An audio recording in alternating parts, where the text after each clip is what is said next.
शिवाय। ओम नमो भगवते वासुदेवाय।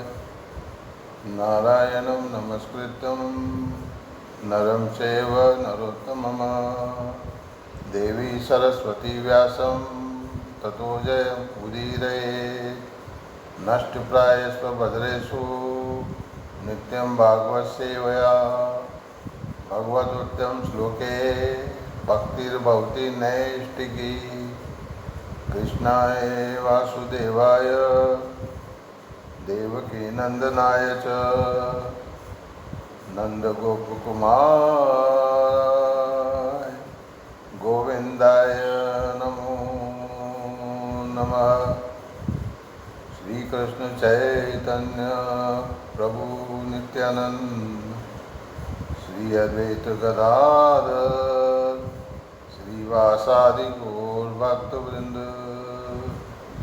हरे कृष्ण कृष्ण कृष्ण हरे हरे, हरे राम राम राम हरे हरे।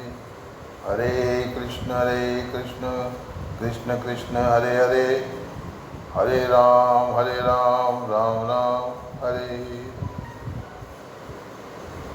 हरे कृष्ण। श्रीमद्भागवतम दशम स्कंद अध्याय 76 साल्व तथा वष्णियों के मध्य युद्ध। श्री सुखदेव गोस्वामी ने कहा, हे राजन, अब उन भगवान कृष्ण द्वारा संपन्न एक अन्य अद्भुत कार्य सुनो जो दिव्य लीलाओं का आनंद लेने के लिए अपने मानव शरीर में प्रकट हुए। अब सुनो कि उन्होंने किस तरह सौभपति का वध किया। साल्व शिशुपाल का मित्र था। जब वह रुक्मणी के विवाह में सम्मिलित हुआ तो यदुवीरों ने उसे जरासंध तथा अन्य राजाओं समेत युद्ध में परास्त कर दिया था। साल्व ने समस्त राजाओं के सामने प्रतिज्ञा की, मैं पृथ्वी को यादवों से विहीन कर दूंगा, जरा मेरे पराक्रम को देखो। यह प्रतिज्ञा कर चुकने के बाद वह मूर्ख राजा प्रतिदिन मात्र एक मुट्ठी धूल फाँक कर भगवान पशुपति शिव की पूजा करने लगा।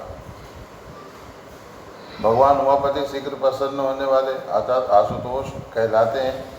फिर भी उन्होंने अपनी शरण में आए साल्व को 1 वर्ष के बाद ही यह कहकर तुष्ट किया कि तुम जो वर चाहो मांग सकते हो। साल्व ने ऐसा यान चुना जो न तो देवताओं, असुरों, मनुष्यों, गंधर्वों, उर्वों और न ही राक्षसों द्वारा नष्ट किया जा सके और जो उसकी इच्छा अनुसार कहीं भी यात्रा करा सके और वष्णियों को भयभीत कर सके। शिवजी ने कहा, ऐसा ही हो। उनके आदेश पर अपने शत्रुओं के नगरों को जीत लेने वाले मय दानव ने एक लोहे की उरण नगरी बनाई जिसका नाम शोभ था और लाकर साल्व को भेंट कर दी। यह दुर्दम यान अंधकार से पूर्ण था और कहीं भी जा सकता था। इसे प्राप्त करने पर साल्व अपने प्रतिवृष्णियों की शत्रुता स्मरण करते हुए द्वारका गया। हे भरतश्रेष्ठ, साल्व ने विशाल सेना के साथ नगर को घेर लिया और बाहरी वाटिकाओं तथा उद्यानों, अट्टालिकाओं समेत महलों, गोपुरों तथा 4 दीवारियों के साथ साथ सार्वजनिक मनोरंजन स्थलों को भी ध्वस्त कर दिया। उसने अपने इस उत्कृष्ट यान से पत्थरों, वृक्ष के तनों, वज्रों, सर्पों, ओलों इत्यादि हथियारों की वर्षा की। एक भीषण बवंडर उठ खड़ा हुआ और उससे धूल से सारी दिशाओं को ओझल बना दिया। हे राजन, इस तरह 100 विमान द्वारा बुरी तरह सताए जाने से कृष्ण की पुरी में अमन चैन नहीं रहा। जिस तरह असुरों की 3 हवाई नगरियों द्वारा आक्रमण किए जाने पर पृथ्वी अशांत हो गई थी। अपनी प्रजा को इस प्रकार सताई जाते देखकर यशस्वी तथा वीर भगवान प्रद्युम्न ने उनसे इस प्रकार का, डरो मत, तथा वे अपने रथ पर सवार हो गए। रथियों के प्रमुख सेनापति यथा सात्विकी चारुदेश ने साम्ब, अक्रूर तथा उसके छोटे भाई और उनके साथ ही हार्दिक, भानुबिंद, गद, सुख तथा सारण अनेक अन्य प्रमुख धनुर्धरों के साथ कवच धारण करके तथा रथों, हाथियों और घोड़ों पर सवार सैनिकों एवं पैदल सिपाहियों की टुकड़ियों से सुरक्षित होकर नगर से बाहर आ गए। तब साल्व की सेनाओं तथा यदुओं के बीच रोंगटे खड़े कर देने वाला भीषण युद्ध प्रारंभ हुआ। यह असुरों तथा देवताओं के मध्य हुए महान युद्ध के तुल्य था। प्रद्युम्न ने अपने देवी हथियारों से साल्व की सारी माया को क्षण भर में उसी तरह नष्ट कर दिया जिस तरह सूर्य की तप्त किरणें रात्रि के अंधेरे को दूर कर देती है। प्रद्युम्न के सारे तीरों के पुछल्ले सोने के, सिर लोहे के तथा जोड़ एकदम सपाट थे। उन्होंने 25 तीरों से साल्व के प्रधान सेनापति द्युमान को मार गिराया और 100 तीरों से साल्व पर प्रहार किया। फिर साल्व के हर अधिकारी को एक एक तीर से, सारथियों में से प्रत्येक को 10-10 तीरों से तथा उसके घोड़ों एवं अन्य वाहनों को 3-3 बाणों से बेध डाला। यशस्वी प्रद्युम्न को ऐसा चकित करने वाला तथा बलशाली कर्म करते देखकर दोनों पक्षों के सैनिकों ने उनकी प्रशंसा की। मायदानों द्वारा निर्मित यह मायावी विमान एक क्षण अनेक एक जैसे रूपों में प्रकट होता और दूसरे क्षण पुनः केवल एक रूप में दिखता।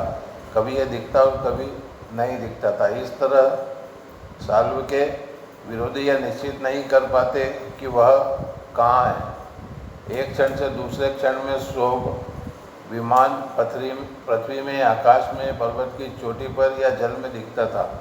घूमते हुए अग्निपुंज की तरह यह कभी एक स्थान पर नहीं टिकता था। साल्व जहाँ जहाँ अपने शोभयान तथा अपनी सेना के साथ प्रकट होता, वहाँ वहाँ यदु सेनापति अपने बाण छोड़ते।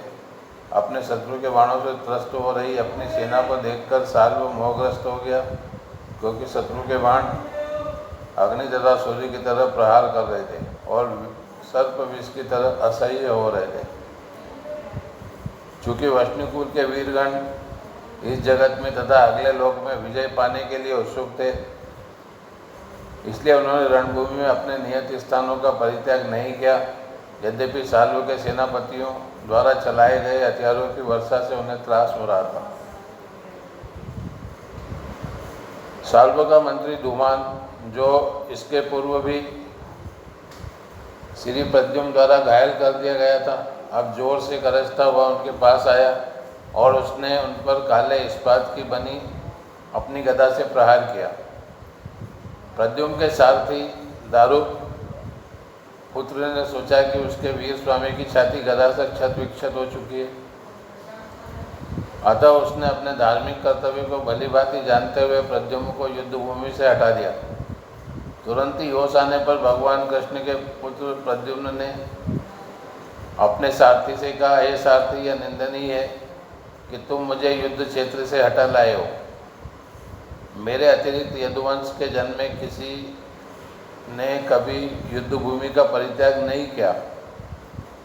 अब तो मेरी जाति एक सारथी द्वारा कलंकित हो चुकी है, जो एक नपुंसक की तरह सोचता है। मैं अपने पिता द्वय राम तथा केशव से क्या कहूँगा?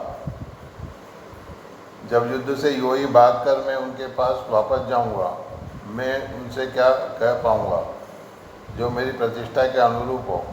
निश्चय ही मेरी भाभियाँ मुझ पर हंसेंगी और कहेंगी, हे वीर, हमें यह तो बताओ कि किस तरह इस संसार में तुम्हारे शत्रुओं ने तुम्हें युद्ध में ऐसा कायर बना दिया।